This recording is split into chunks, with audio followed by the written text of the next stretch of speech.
Allez, bonjour à tous et bienvenue pour une nouvelle vidéo. On va voir la dernière petite partie de la conférence de Se Loger et de Meilleur Agent sur demain la reprise, notamment sur le prix, les transactions immobilières, la demande et également l'analyse du marché immobilier. N'oublie pas également de voir mes deux premières vidéos sur ce sujet, je les mettrai justement en haut à droite. Allez, troisième et dernière partie, les perspectives à quand la reprise. Donc, poursuite de la lente décrue des taux avec la baisse notamment de l'inflation. Donc c'est vrai qu'à ce jour, on a quand même des taux qui étaient relativement hauts, je parle au niveau de l'inflation. Et là, aujourd'hui, on a quand même une correction. A priori, la BCE arrive aujourd'hui à contrôler son objectif des 2% d'inflation.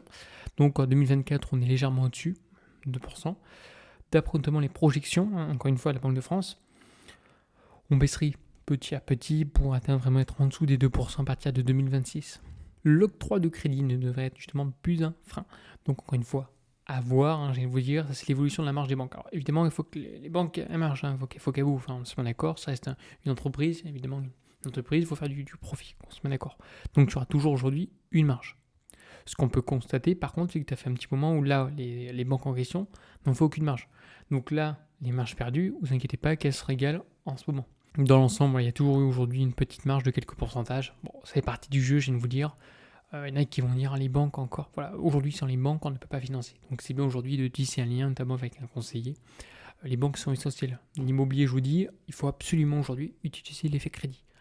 L'effet levier, pardon, avec un crédit immobilier. C'est hyper important. Il faut le faire aujourd'hui au moins dans sa vie, si on du monde a les capacités financières.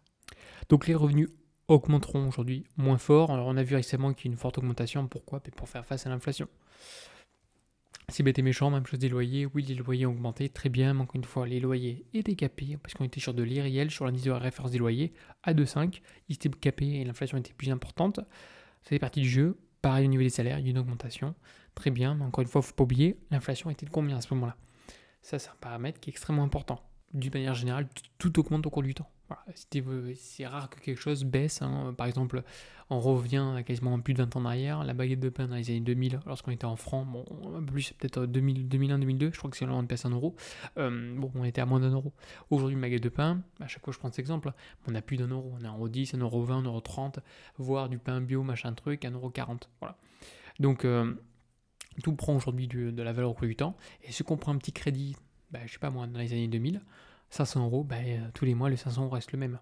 Mais entre-temps, aujourd'hui, la valeur de l'argent n'est pas la même. Je sais pas si vous voyez ce que je veux dire. Les 500 € de crédit, imaginons, dans les années 2000, par exemple 2001, est-ce que ces 500 € sont les mêmes qu'en 2024? La réponse est non. Parce qu'avec 500 € dans les années 2000, on pouvait acheter, je sais pas, j'invente, 500 baguettes. Mais est-ce qu'aujourd'hui, avec ces 500 €, on peut acheter 500 baguettes de pain? La réponse est non, on peut en acheter moins. Voilà, donc c'est important de prendre un crédit en question. Bon, on en reviendra plus tard, j'ai pas envie de partir trop loin. Donc l'hypothèse, un cadre juridique et fiscal stable. Encore une fois, ce jour sur la vidéo, je ne sais toujours pas qui est le Premier ministre. On va voir ça également au cours du temps. Bon, fiscal stable. Bon, je fais pas trop de schéma, je pense que voilà, on va quand même se prendre des impôts, parce qu'aujourd'hui on a un déficit qui est énorme. Le système français, bon, il n'y a pas 36 000 solutions. Alors ils sont très forts là-dedans, mais on va quand même se prendre, je pense, notamment taxe foncière, là ça va augmenter, c'est sûr. Là on va se prendre comme il faut, c'est cadeau, c'est Christmas. Et puis le reste, on va voir par la suite. De toute façon, s'il y a vraiment des grands changements fiscaux, j'en parlerai sur la chaîne, même si en ce moment, j'ai pas trop le temps. Donc d'ici la fin 2024, la demande va baisser, donc baisse saisonnière, très bien, et l'offre aujourd'hui va rester à un niveau élevé. Comme d'habitude, les gens aujourd'hui sont gourmands, veulent faire systématiquement une plus-value, et ce qui est normal d'un côté, c'est le point de vue du vendeur. L'acquéreur aujourd'hui, va attendre le bon moment, on n'est pas pressé. Et on a par conséquent donc une légère décrue des prix. Encore une fois, à voir, ça va aujourd'hui varier avec les taux. Lorsque les taux vont baisser, évidemment aujourd'hui que le vendeur va dire tiens, la capacité aujourd'hui des acquéreurs a augmenté, par conséquent je m'adapte et j'augmente un peu le prix. Généralement les mecs font ça. Estimation pour la fin donc 2024 sur les 12 mois, donc prix 0%. Bon, moi je pense quand même qu'on aura aujourd'hui une petite baisse toujours des prix. Encore une fois, ça dépend du marché, ça dépend de la localisation, mais d'une manière générale, je pense qu'on aura quand même toujours une petite baisse des prix de l'immobilier. On n'est pas encore sorti, je vais vous dire, forcément de l'auberge. Et les transactions, je suis d'accord avec eux, je pense qu'on va être en dessous des 800 000, ça c'est sûr. Après, à voir le nombre exact, on verra ça par la suite. Quelles sont donc les perspectives pour 2025 ? N'hésitez pas à m'énoncer vos perspectives dans les commentaires. Je suis vraiment curieux de voir aujourd'hui qu'est-ce que pensent les gens pour 2025. Alors je sais qu'il y a toujours deux teams, de toute façon c'est toujours pareil. Il y a ceux qui pensent que c'est la fin du monde et ceux qui sont ultra positifs. Je viens de voir à peu près aujourd'hui le pourcentage et qu'est-ce que vous pensez, c'est intéressant.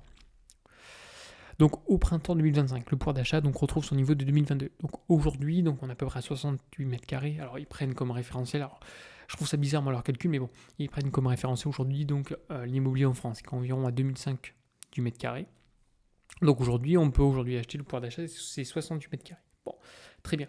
Baisse des taux d'intérêt à 3%. Par conséquent, on va gagner aujourd'hui donc des mètres carrés. C'est normal, on peut davantage aujourd'hui emprunter. Donc hausse des revenus, ok, pourquoi pas, une petite hausse de 1%, très bien. Par contre, ils ne prennent pas en compte l'inflation, ce qui est dommage. Et après, baisse des prix de 1%. Bon, généralement, ça va pas trop avec. Généralement, lorsqu'on a des taux d'intérêt aujourd'hui qui baissent, on a généralement une augmentation du prix. Voilà. Bon, imaginons dans l'absolu, puisqu'au démarrage, il y a toujours un petit delta. Ok, why not? Baisse, bon, on arriverait aujourd'hui donc à 75 mètres carrés. Encore une fois, je ne suis pas agent immobilier. L'objectif, c'est que je sois le plus neutre possible.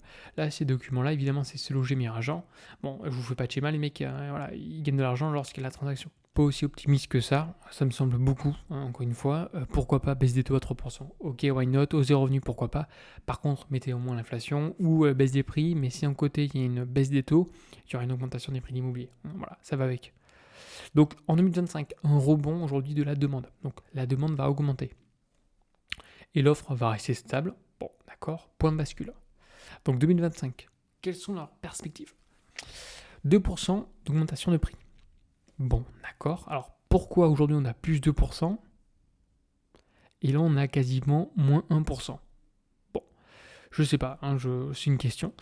Et quasiment 900 000 transactions. Ça me paraît un peu beaucoup. Aujourd'hui, pour vous donner un ordre d'idée, on pense qu'en 2024, on sera aujourd'hui donc à 771 000 transactions. C'est ce qu'ils pensent aujourd'hui. Je vais vous remontrer le passage. Voilà. Et on passera à 900 000. Ça me paraît assez élevé, je vais pas vous mentir. Après, peut-être que le marché va repartir en fire, qui sait, mais ça me paraît assez important. Bon, on va voir.